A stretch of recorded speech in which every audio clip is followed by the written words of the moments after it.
vale la pena, digamos, conmemorar o celebrar esta situación. Comienzo con ustedes y abro el debate también y la dinámica de contenido para saber si estos acuerdos de paz realmente deben de representar un hito importante que marcó la historia del antes y después del país. Sin duda, la conmemoración de la firma de los acuerdos de paz debió haber permanecido como una fecha permanente de memoria histórica que nos permitiera recordar un antes y un después de ese proceso, la época de la guerra civil, la cantidad de muertos. Todavía hay madres de desaparecidos buscándolos de ese periodo. Recordar las causas de la guerra civil y cómo costó llegar a los acuerdos de paz.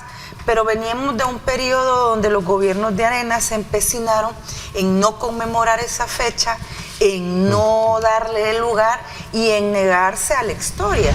Creo que al final los acuerdos de paz es el resultado, desde mi óptica, dentro de una serie de procesos que hubo dentro de esto. No es que en 1992 pusieron y firmaron los acuerdos. Esto fue el primero, un inicio de un diálogo allá por el año 89 con la participación de las Naciones Unidas. Hubo un acercamiento previo de ambas partes. Ustedes deberán de recordar Chalatenango, o sea, iban creando como las condiciones. Hablar de diálogo en un contexto de una guerra no era fácil en ese momento. Sin embargo, se logran dar. Yo siempre creí que los acuerdos no es que alguien ganó la guerra. Esto fue, y quizás nunca lo vamos a saber qué hubiese pasado si uno de los dos bandos hubiese ganado, porque hubiera impuesto muchísimas cosas. Creo que lo que hay que rescatar es cuáles fueron los puntos claves de los acuerdos de paz que se traducen en algunas de las instituciones que todavía están vigentes. Por ejemplo, una reforma política grande que se da en estos acuerdos, la creación del Tribunal Supremo Electoral que viene a sustituir al Consejo Central de Elecciones para garantizar unas elecciones transparentes, aunque yo no comparto el diseño constitucional desde el origen, porque los partidos siguen siendo los privilegios. Claro, los que mandan. Los que mandan, estamos claros de que los salvadoreños votamos, no elegimos. Y lógicamente con esa diferenciación, pues en el contexto de guerra, Ernesto, era lógico de que los partidos se cuidaban unos con otros. El tema de los acuerdos de paz lleva a un punto a esta sociedad en la que le dice, pongámonos de acuerdo, tratemos de construir una nueva sociedad en donde tú y yo podamos conversar, sentarnos, donde tú y yo podamos tener un empleo, podamos tener educación, podamos tener justicia, podamos tener acceso. 33 años seguir queriendo conversar y ponernos de acuerdo. ¿Y cómo está el país 33 años después que se callaron los fusiles? Ese es el desafío, ese era el desafío de la firma de los acuerdos de paz, que luego de esa firma se construyera una nueva sociedad. Pero ayer yo escuché opiniones muy importantes que me parecen que no son descabelladas, en el sentido de que hoy por hoy, en la situación que estamos, hay señales de alerta sobre situaciones sociales, políticas, en las que nos dicen, hey, esto se está repitiendo. El gran deuda que se tuvo es que no se pensó en el proceso de reinserción, no se pensó en el momento de la reconciliación de la sociedad.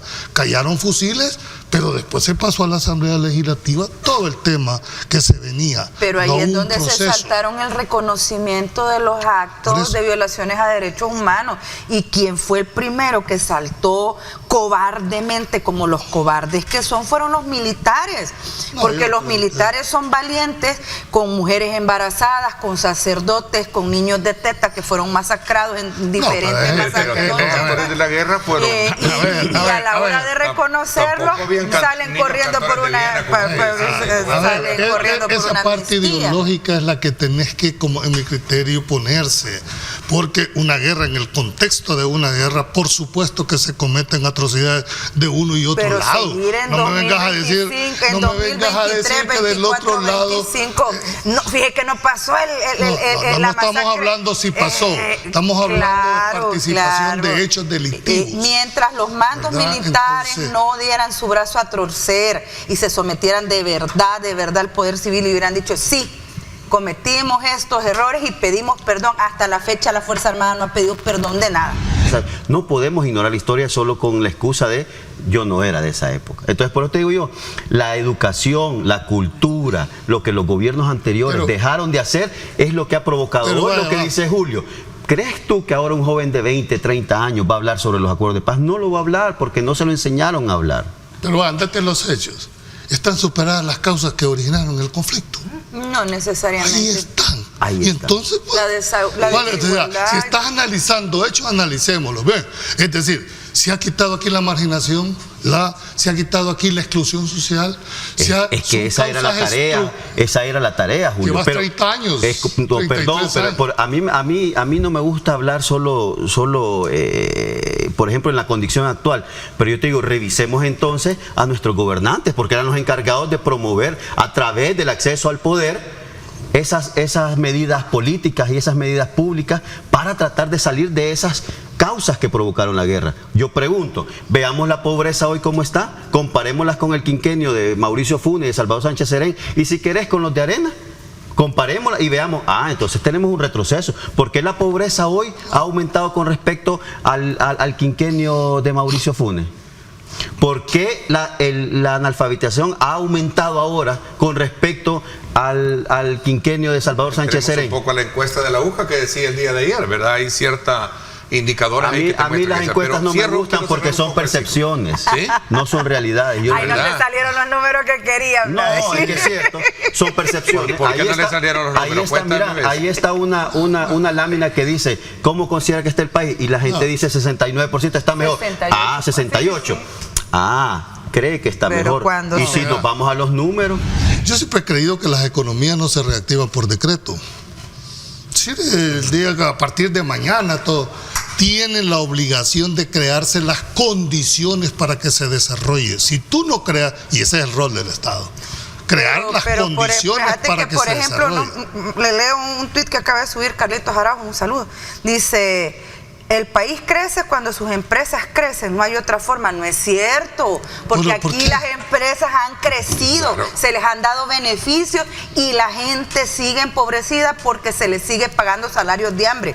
Aquí está llamando a empresarios extranjeros que les vas a condonar 20 años de que no te paguen impuestos, pero no tenés el valor como Estado de decirle, vaya, mire empresario, usted no va a pagar impuestos, pero usted no me le paga el salario mínimo a mi gente aquí. Por cuestión de justicia, no es la generalidad, no es la generalidad. Vemos muchos emprendedores que estamos soportando también una carga. Empresarios, los emprendedores no hay peor trampa del capitalismo que hacer creer a los emprendedores que son empresarios. No son empresarios. No sé. A ver.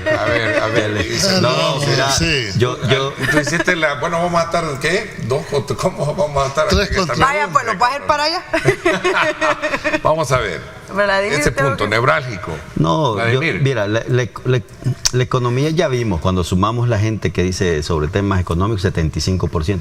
Y es que es cierto, es decir, los famosos alcances, estos logros de inversiones que se están haciendo, incluso inversiones en infraestructura, vemos que no está dando resultados, es decir, porque la gente en su hogar, en su mesa, no está alcanzando estos famosos beneficios. Aquí es importante que la economía o las políticas públicas respecto a la economía logren aterrizar a la gente.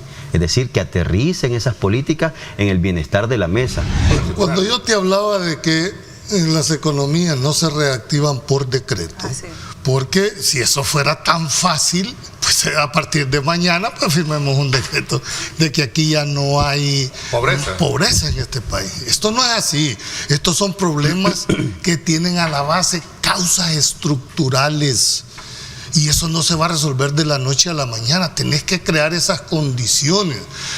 Me estás diciendo, por ejemplo, que querés traer empresas para venir ya no solo a hacer maquinaria tecnológica. Pero ¿qué les vas a ofrecer? ¿Cuál es el capital humano que les vas a ofrecer? O sea, ¿qué queremos? Primero tenés que no preparaste una generación para hacer esto. ¿Por qué crees que buscan otros en esos rubros específicos? Porque han preparado. Y aquí es donde yo sí siento que tiene que haber una... Regresas al Ministerio de Educación. Pero también creo yo que la parte privada tiene que haber un cierre. Yo tengo que decir qué perfil de profesionales necesito que me formen. ¿Por qué razón? Seguimos con el cerebro de creer de que ahora sí hay que seguir estudiando ingeniería, abogacía, hay que seguir estudiando. Ya no derecho, ya no de estudian verdad. derecho. O sea, no. Y ahora grabado. Usted, amigo televidente, se ha puesto a pensar quién le va a ver a sus hijos dentro de 20 años, qué cardiólogo va a ser. ¿Sabe cuánto cuesta formar un médico? Carísimo. Más de 12 a 14 años, Ernesto. Cuando ahora con este aparatito que se llama haces un TikTok o haces una cuestión y empezás a monetizar y a ganar muchísimo más que aquel médico que gana. Ya menospreciar. Exacto, sí, pero ¿qué va a pasar con este país en 20 años? A ver, ¿qué piensan ustedes del tema de Vladimir y el resto de los Bessi? partidos políticos en la calle de la amargura, y lo cual les preocupa porque la percepción de la población es que son no confiables y la no confianza implica una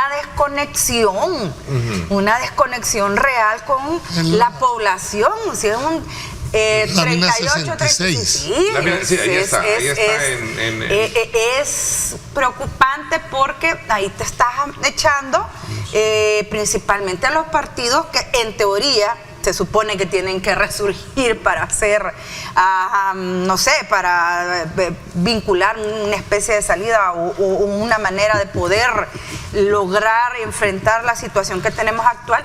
Pero no se ve, la gente no está confiando en ellos. Sigue pesando la confianza en el presidente, porque ahí está la alcaldía y la asamblea. Y en la alcaldía, los que tienen las alcaldías es Nuevas Ideas, y la mayoría en la asamblea la tiene Nuevas Ideas. A ver, hay varias lecturas. Primero, yo sigo insistiendo que es necesario reflexionar si el diseño constitucional del acceso al poder se va a seguir privilegiando a los partidos políticos con este nivel de percepción de la ciudadanía. Cuando tú analizas la encuesta, el 38.9% ninguna confianza en los partidos políticos. Y ahí hay que como que diferenciar. Yo más diría que son las cúpulas partidarias, porque el partido por definición es una... Ente jurídico. Es un ente jurídico donde no tiene. Creo que... pero la población percibe no a la cúpula, sino a la institución como tal. Creo que la parte, dijéramos, constitucional va a ser interesante en el momento en que esto se elija. Se aborde. Entonces, a tu criterio, estos partidos así o estas alcaldías, ¿por qué están así? Porque, es la pregunta. Porque si bien es cierto, aquí, ponderas que los medios estamos bien, pero aquí vinculo yo el protagonismo que tuvo los medios de comunicación, que también, digamos, contribuyeron al desprestigio de los partidos políticos y se prestaron a la narrativa, ¿cómo no? A una narrativa. Medios de comunicación. Claro que esa es tu percepción, ¿verdad? Y te la respeto. Por supuesto. Pero la gente tiene ojos, hombre, ve hechos, ¿me entendés? O sea, no podés negar. Es que yo aquí no puedo desligar la manipulación de este análisis.